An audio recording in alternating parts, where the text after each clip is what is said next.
let's have a hearing on murder in schools. It's murder.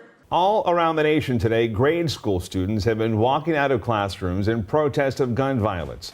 The effort, organized by Students Demand Action, a group calling for the passage of laws focused on gun safety.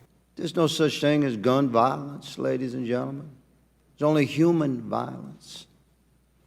It's intellectually unsound to assign an act of violence to a mechanism of man.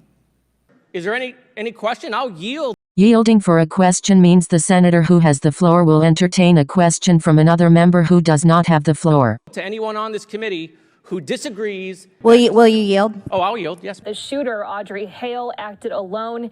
In writings found in her vehicle and later at her home, she documented her planning of this massacre over a period of months. Please. She identified as a man. She was mentally ill, probably taking hormones. 33 House Republicans introduced a federal version of the Don't Say Gay bill yesterday, and they have every intention of bringing it up for a vote if they win power. And let's be clear, it is worse than Florida's bill.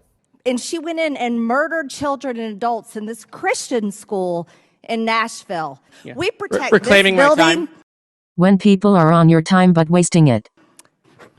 Okay. Because you guys made it easy for people who don't deserve to have weapons, who are mentally incapable of having weapons of war, being able to buy those weapons. In just the first month of the Trump presidency, the GOP turning their focus to the politically charged issue of gun control. The joint resolution is passed. The Republican Senate voting 57-43 to roll back an Obama-era gun regulation designed to make it harder for certain people with mental disorders from buying a firearm. The other thing I think that would help dramatically is let's focus on the root of the problem, which is clearly mental health issue.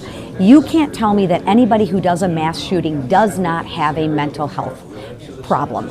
They have no resources and very little places to go. And go into schools. You guys are worried about banning books. The sharp rise in book bans in America's schools and libraries. A recent study found hundreds of books, mostly focused on LGBTQ themes or racial issues, have now been forbidden across the country. Dead kids can't read.